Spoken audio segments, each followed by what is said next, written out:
Hey guys, how are you? Welcome to Cool Vision. In this video we'll take a look at Zanzibar, which is becoming a popular tourist destination with so many places around the world closed down at the moment. Zanzibar is not a country, it's an autonomous region of Tanzania, and it's an archipelago in the Indian Ocean that consists of many small islands and the two large ones, Unguja, also known as Zanzibar, and Pemba Island. The first European country to establish control over Zanzibar was Portugal. This was around 1503.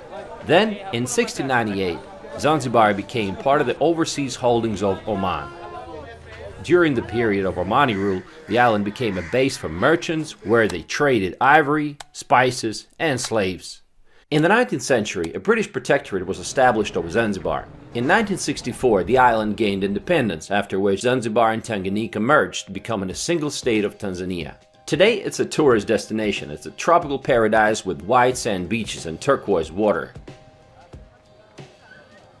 We decided to explore the island, and for that, we rented a car.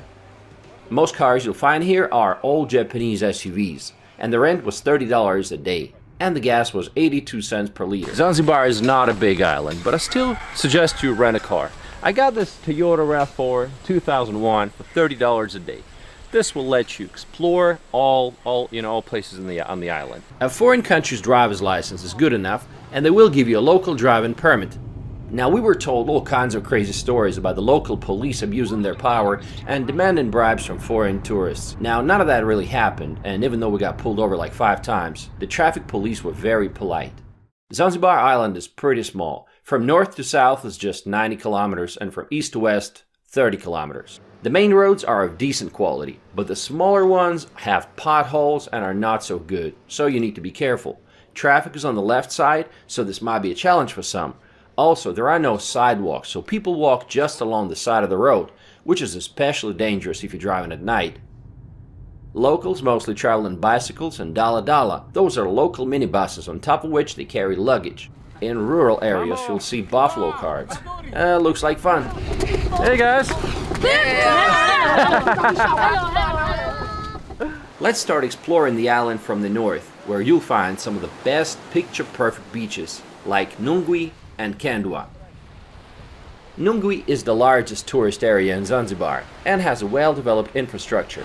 We are in the northern part of Zanzibar, and the place is called Nungwi Beach. The color of the water is fantastic. It's something you see on postcards, and it's really that light blue.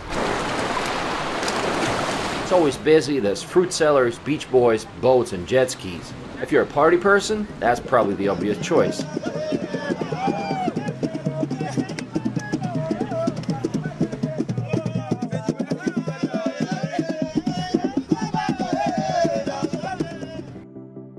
Another popular beach in the north is Kandwa. It has a little more laid-back vibe and is not as crowded. And you still get the same white sand, swaying palm trees, and gorgeous turquoise water. There's a great number of fancy resorts as well as affordable hostels in both places. Biggest advantage of Nungwi and Kandwa is that the tides here are very small and you can swim any time of the day. You will encounter a lot of beach boys. Those are local merchants who will try to sell you anything and everything, from boat tours to cocaine. I'm serious, it's illegal, but they will offer that. They're friendly, but sometimes they can be a little bit annoying, I agree. You can buy a coconut on the beach for $1, but that's after some bargaining. Hakuna Matata, Zanzibar. Who else will you encounter on the beaches? The Maasai. Those are tall, skinny guys in red robes with sticks. This is a semi-nomadic African people whose homeland is in the north of Tanzania and Kenya, and they came to Zanzibar about 10 to 15 years ago, when tourism started flourishing. For many decades they tried to follow their traditional way of life and rejected civilization, but with every year it's becoming more and more difficult. They used to hunt wild animals through the savannas, but now they're selling souvenirs and doing performances. And I attended one of those performances, and boy, can they jump. From the northern part of the island, let's relocate to the southern part of the island. Southern beaches such as Kizimkazi are not as developed as the northern ones. I was staying in the south for a few days near the fishing village of Kizimkazi, at a nice hotel called Sarabi. I really loved it, the property, the staff, everything was excellent. I also met a lot of cool Russian guys, and we had night parties by the beach and made lots of local friends like this guy by the name of Mr. Friday. He was our chef. We'd have dinners with lobsters and tuna fish, and it was extremely affordable, something like $10 to $15 each. Every morning around 6 a.m., fishermen come from the sea and they would bring their catch and there would be an auction going on. Is this tuna fish? Tuna fish? You will see tuna fish, barracuda fish, marlin fish, and sharks. It's so much fun to watch, and in case you wonder, a huge fish like this, they told me, would go for $250. So in this village there's many things that we do, fishing. Okay. This is our main activities here, and tourism. Tourism and fishing. Tourism's like everywhere in Zanzibar. Yeah. Because this is our main economic sector, tourism. And now, would you say tourism is growing? More people are coming? This year is very less, yeah. Oh. Because you know what is going on in the world. A lot of lockdowns, so not so much guests. Hakuna Matata means no worry. Relax. Take it easy, man. Take it easy. Don't worry. No rush, you know, no rush in Africa. Yeah. No hurry in Africa. Everything pole pole. Now let's take a look at the East Coast. There's a number of beaches like Jambiani, Paje, Kiwengwa, Uroa, and others. The winds here are stronger, and that's why it's a popular place for surfing and kite surfing. Low tides happen twice a day, so the water goes away and exposes the ocean floor from 1 to 2 kilometers inland. Low tides happen at different times every day, so it's a good idea to install a special app for tides, just to keep track. During the low tide, you can walk around and observe a variety of small sea creatures, and you can hire a local beach boy to give you a tour for like $5. You'll also need some special rubber sole shoes, which you can also rent on the beach. When the water goes away, there's tons of things you can see from the seabed, and this is one of them. It's called sea urchin, and it's a pretty dangerous creature. You know, if you step on it, you're guaranteed at least 2 days in the hospital, so watch out for these little things. You'll see local ladies farming seaweed at the local farms. This is how it's grown. And most of it will later be exported to Asia for the production of organic cosmetics. Now don't be surprised to see cows on the beach. This is totally normal, as well as seeing fishermen butcher their fish right on the beach, and then they dig the guts right into the beautiful white sand. Yeah, it happens here, so make sure you wash your hands because food poisoning is no joke. There are strong winds in the east, and therefore kite surfing is popular here, especially on Paje Beach in the southeast of the island. You know, Paje Beach was one of my favorites, and it really stands out because it attracts a cool European crowd, surfers and kite surfers and other non-resort enthusiasts.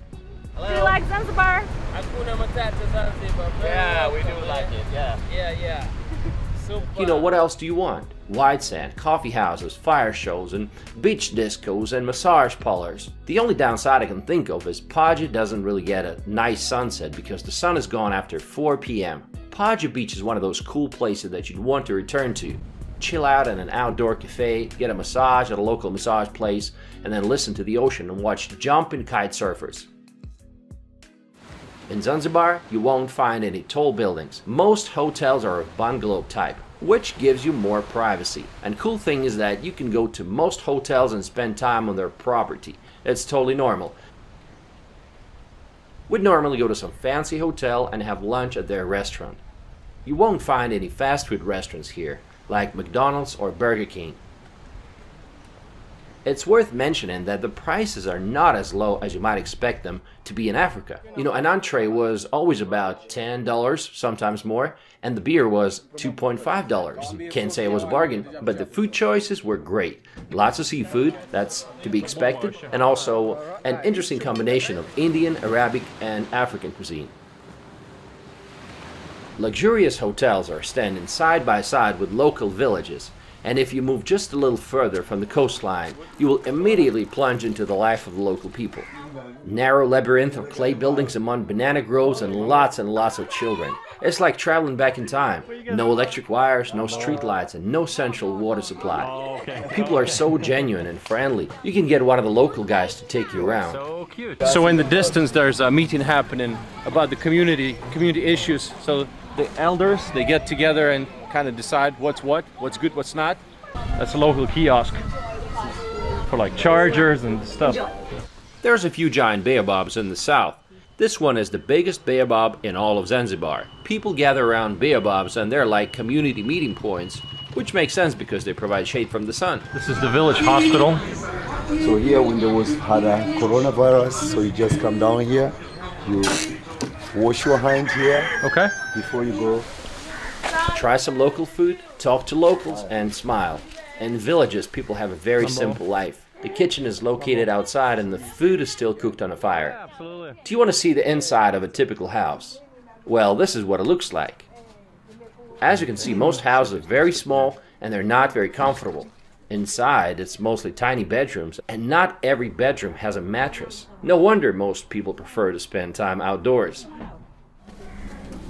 Fatuma, Johnny, kunyote watoto nyote.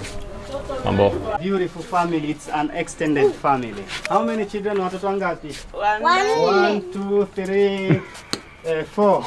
So in Zanzibar, the situation is because we are living in not in a good standard of life. Some of the people lives, but it's lower percent, like 5% of Zanzibarian.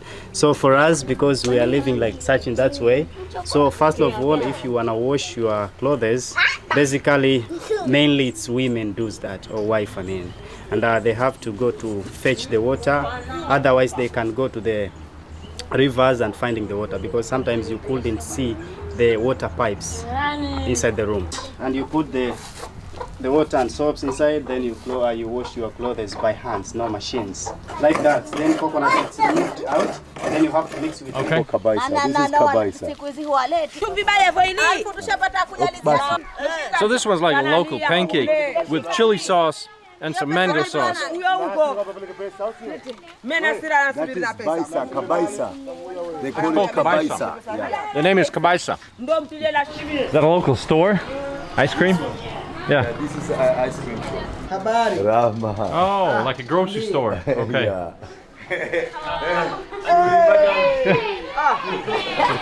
He was just waiting to get on camera, man.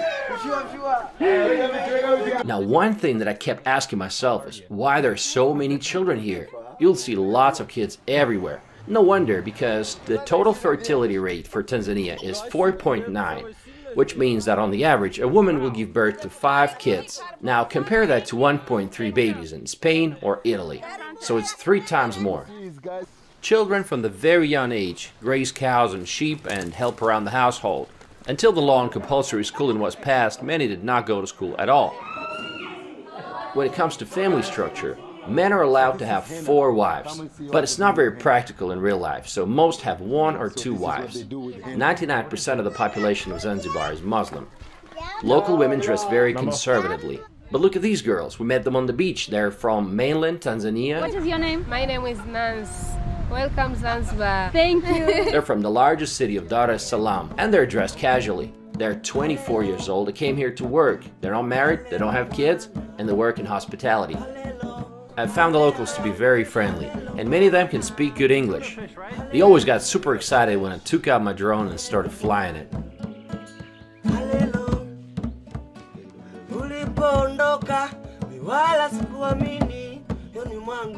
In the villages, they live in tough conditions and work hard. And despite the arid climate, 80% of people work in agriculture. In the evenings, men gather in large groups to watch TV outside. Football is the most popular sport here. I saw young kids playing with a coconut once. Everyone plays football. Several times a week, they have matches, and the whole village comes to watch.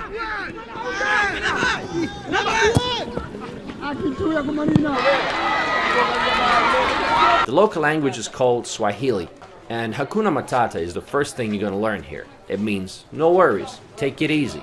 English is taught in schools, but the children can barely speak it.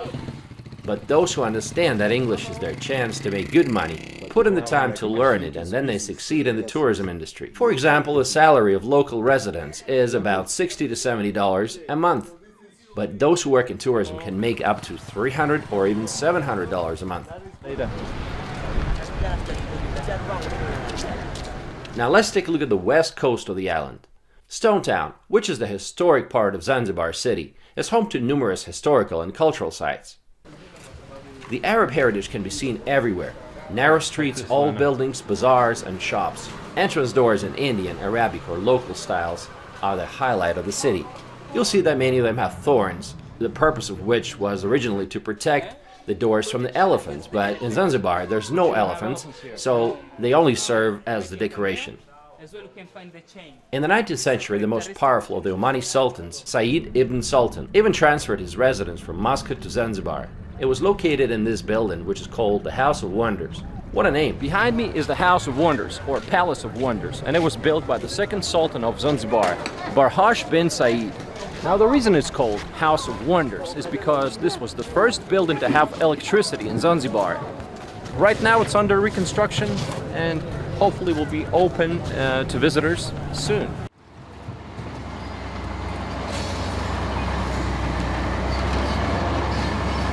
Unfortunately, on the 25th of December, the House of Miracle collapsed during the reconstruction. All you see is ruins.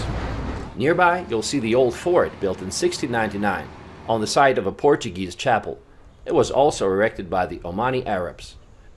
We are in the old fort, also known as the Arab Fort. Now, it was a fortification, of course, first of all, and in the 19th century it was used as a prison. And today, it's a major tourist attraction. I'm a tourist, and that's why I'm here. Live music concerts are held here in the evenings.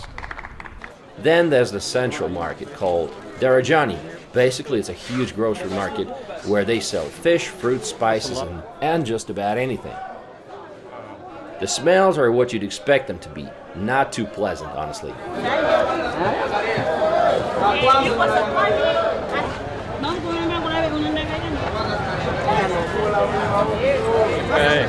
Stone Town was one of the main slave trade sites in East Africa. In the local museum, you can learn how the slave trade went down. It will remind you of the dark side of humanity. You can even visit the underground chambers that have survived to this day, where they kept the slaves before the trading day. They were sitting in these dark rooms, up to 50 people in one room. Now there are two churches. The Anglican Church, also the St. Joseph Church, 50 mosques for Muslim, 3 Hindu temples for Indian. We live in peace, everyone happy here. Hakuna Matata, we say. In East Africa, biggest market has been in Zanzibar, from that area that later we're going to see. This church, it was built on top of the market. When you go inside the church, you can see the place for auction, buy and selling human being. During the auction, it was weeping for checking the health. If you cry, the price become down. If you not cry, the price become higher. To stop the slavery here, abolition of slavery, it was in 1873 officially by the British. This chain that you see here, it is a really chain, original chain that Arabs, they used to tie the slaves. The monument here, it is represent how the slave they have been during the slavery, neck to neck, person to person. It is very, very far from here. After the revolution in 1964, one of the worst genocides took place here.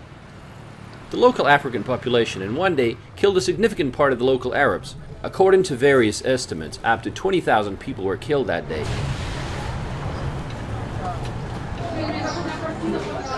The streets of Stone Town are always busy, and you might encounter some annoying people that would want to help you, expecting that you tip them in return. They somehow assume that you're wealthy just because you're foreigner.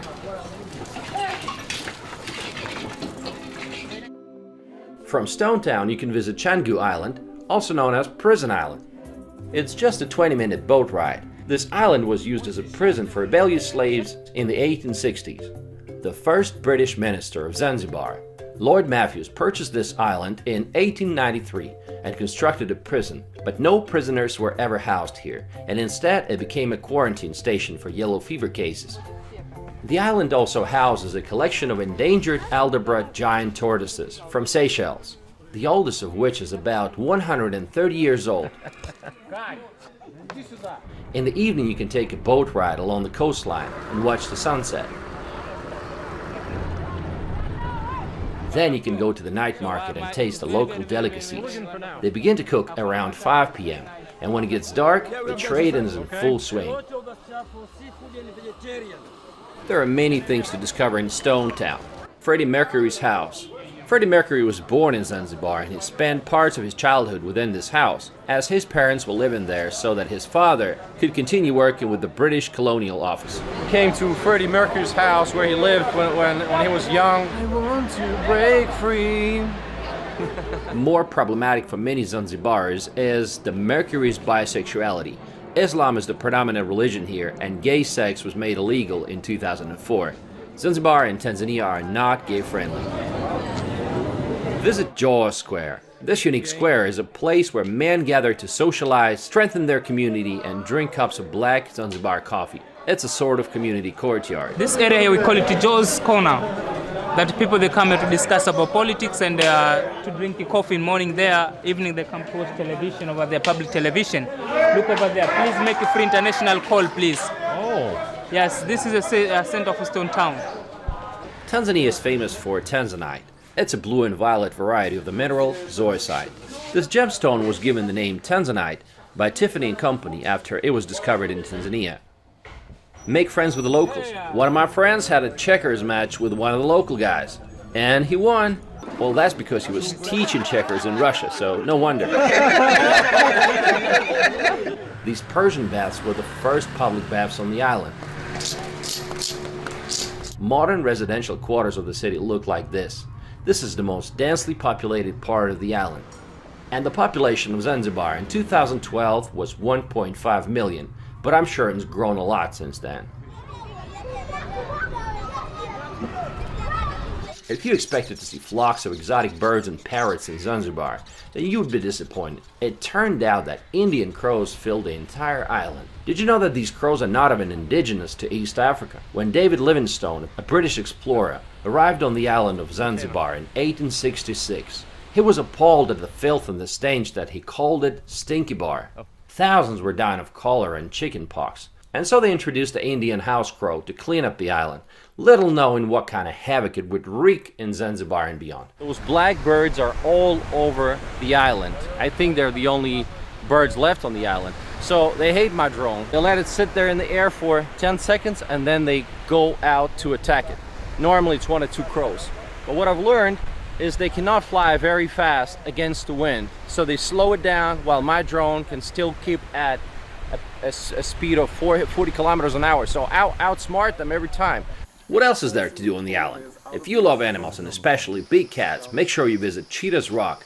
It's an animal rescue center, and during the 4-hour tour you'll meet zebras, bush babies, lemurs, monkeys, turtles, lions, tigers, cougars, cheetahs, and hyenas. You'll be able to feed them, touch them, and make photos. And you'll even get a chance to try to outrun a lion.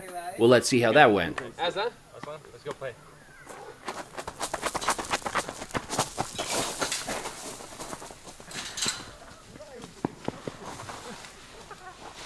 There's no way. Slava.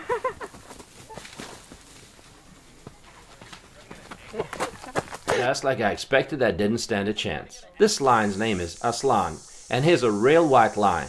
There's only 300 white lions left in the world. Are you scared, Slava? People also come here for the opportunity to touch the fastest cat on planet Earth, Cheetah. I don't know why, but in the middle of the tour they gave us a glass of champagne, so I was so scared when I was going to sit next to that cheetah. And they told me to keep calm and not look directly into the cheetah's eyes, so I was so scared.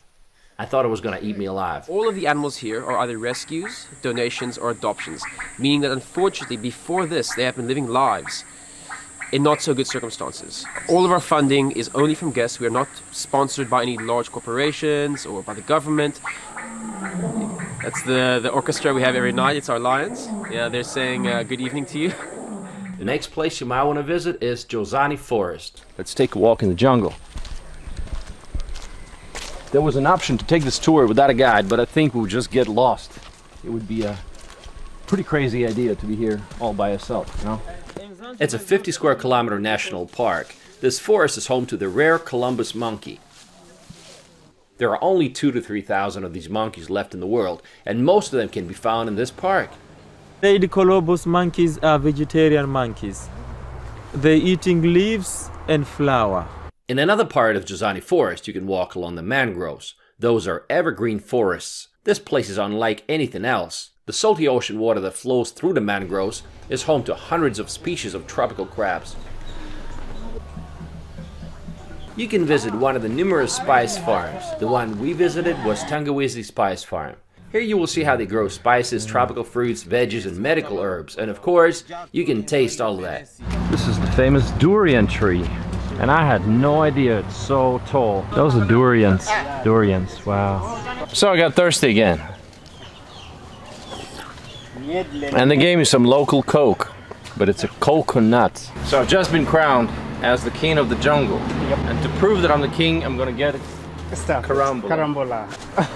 Oh la la. Oh, you see? Awesome. There it is. There it is.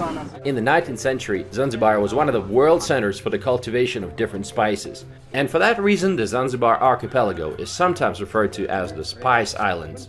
As part of the Spice Farm tour, there will be a performance by a guy climbing a palm tree and singing songs. It's fun, but it looks so risky. And when I asked them, they said he does that 10 times a day. The king of all fruit. Yes, durian. Okay, chakula chema. Chakula chema. Hakuna Matata. Bon appetit. Absolutely. There are many caves on the island which you can visit to get away from the scorching African sun. We visited Kusa Cave, and the water inside was crystal clear and so refreshing. There's a small sitting area where you can chill and listen to the local musicians, and it doesn't come as a surprise that Africans are pretty good musicians. Ananiburudisha, elimisha kwa sababu kila siku nasikiliza medication, yay, meditation. Hallelujah mwana, hallelujah, mwana, hallelujah mwana, hallelujah. Matter of fact, I love this song so much that I decided to make it the soundtrack to this video.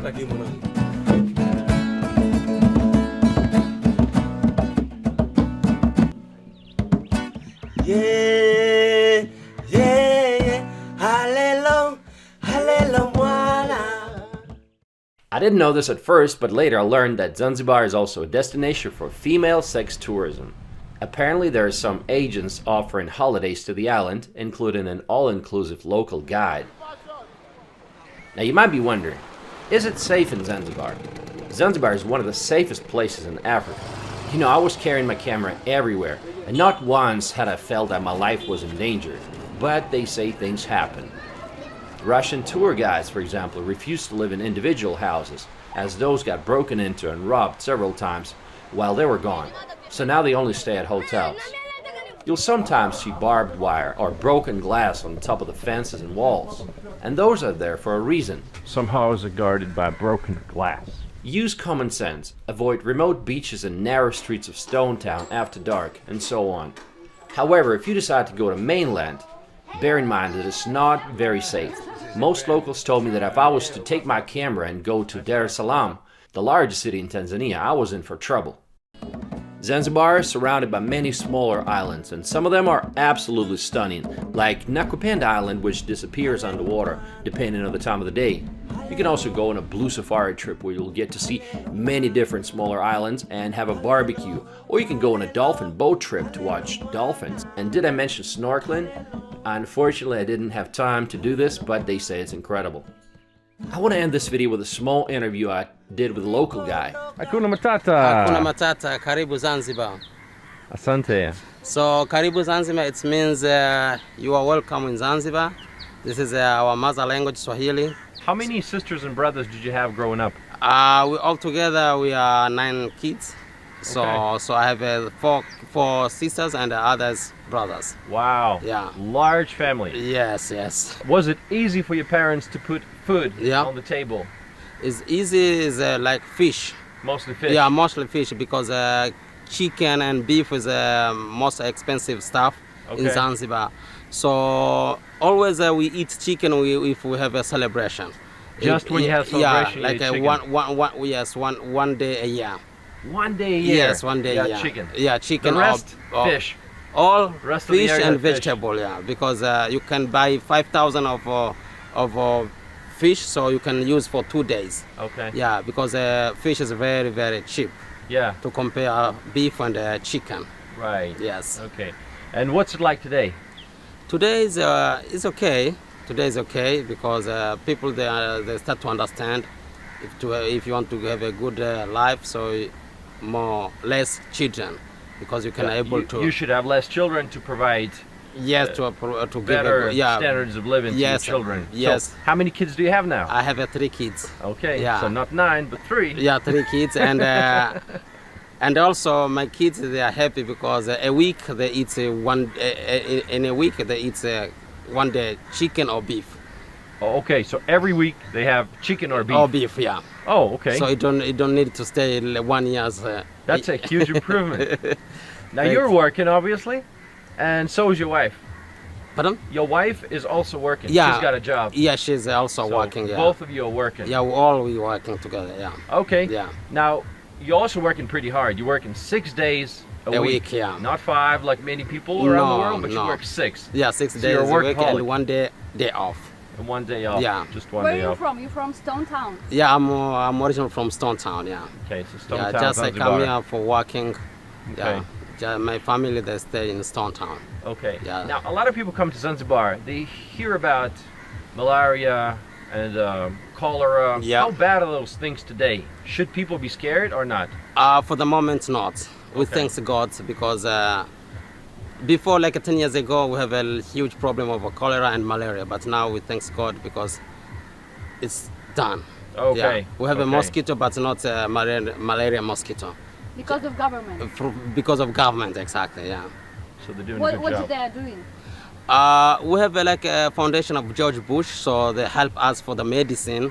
Every house now they have a mosquito net. Mosquito Yeah, nets. because 10 years Okay. ago we don't have a mosquito net. Okay. Yeah, so now every house must have a mosquito net, and this is become from our government. Okay. Yeah. But in Zanzibar, in Tanzania, in mainland, Yeah. you have this problem with malaria, Yeah, right? still now they have this problem. Yeah. Okay. In mainland. In mainland Dar es Salaam, yeah, Tanzania Okay. mainland, yeah. So if you go there, you gotta Yeah. take some medicine. Yeah, Probably it's to better stay to safe. have pills before Okay. you go there. Yeah.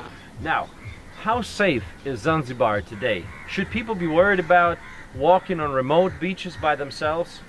Not really. Not really. Yeah, not really. Sometimes small things has happen. We have like a group. We have young people who always stay on the beach and we wait the guests who pass away, who pass around. So they try to steal something, Oh. like a camera, phone. Wow. Yeah, but it's not usual. You not. Okay. Yeah. Doesn't happen very Yeah, often. not happen very much. Yeah. Okay. Yeah. So Okay. do not need to scare about this. How many times have you had malaria in your life? Many times. How many? Many times. Many Yeah. times? Yeah. Many times. But Okay. a long time ago. Oh, Since okay. when I was kids, under Okay. 17, 12. Yeah. It's like you have a high fever. Yeah, high fever. Yeah. Sick. Sick. Yeah. And then you can take pills. Pills. and Yeah. it's okay. And then it's okay. Yeah. How old are you, man? I'm 40 years old. Okay. Is it Hakuna Matata? Hakuna Matata because I'm in. It's all the seafood. Yeah, seafood And the fresh, great climate. fresh tropical fruits. Oh, Yeah. yeah. Yeah. Coconuts. Yeah, coconuts. Oh, Yeah. all the nutrition. That's why I like that. When tourists come here, it's Yeah. also useful to learn some few basic phrases. Most of the things what we teach for the tourists, we say jambo, it means hello, and habari means how are you, and hakuna matata means no problem, karibu sana means much welcome.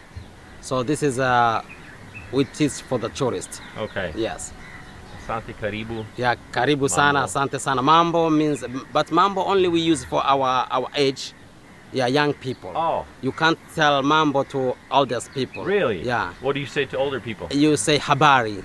Habari. Yeah, means how are you? How are you? Because two different between habari and mambo. Okay. Habari means how are you, and mambo it's what's up. Yeah. So you can't Informal. say yeah for Informal. young people. Yeah, what's up. And you reply cool. with poa. Exactly. Poa means Poa is cool. good. Yeah, good or cool. Cool. Yes. Okay. How do you say bad? Bed mbaya. Baya. No, mbaya.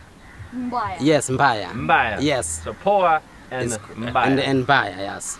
It's not like a secret. You can tell us like average salary for if you work in Stone Town or if you live in village like a fisherman. How much people make? How much money people make a month? No, we have our average salary. It's, I Okay. mean, government average salary, 150 about $80. $80. Yeah. That's the average? A month, yeah. A month. Average Okay. salary, yeah. All right. Asante. Asante Karibu sana. sana. Asante sana. It was so interesting. Karibuni sana. So interesting. Thanks.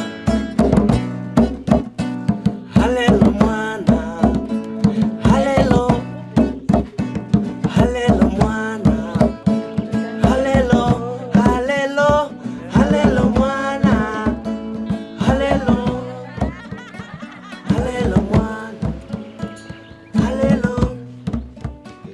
Ulipoondoka mi wala sikuamini yoni mwangu.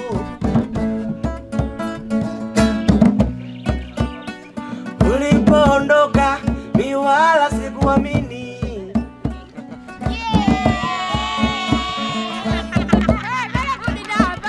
Ulipoondoka mi wala sikuamini choni mwangu penzi wewe.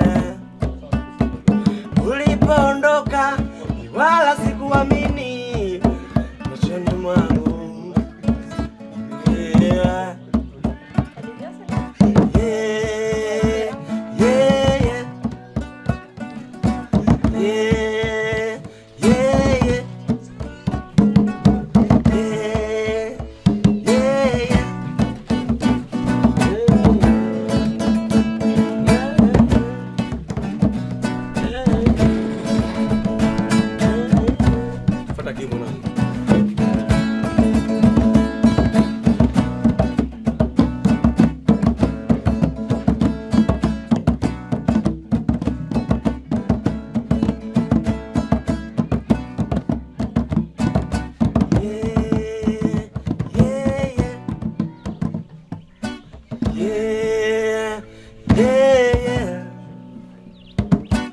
Yeah, yeah, yeah.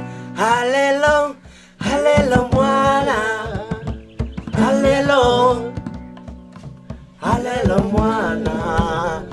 Halelo, halelo mwana. Halelo, halelo mwana. Halelo.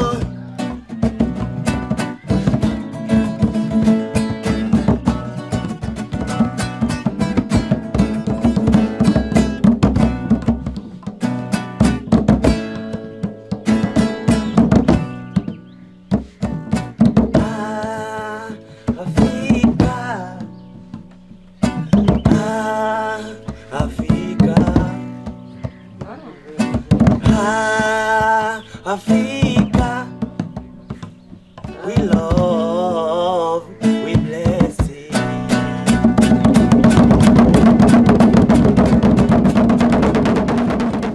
Alright, this brings us to the end of the video. I visited Zanzibar in December 2020, so it took me some time to make this video, so make sure to hit a like button and subscribe if you haven't already.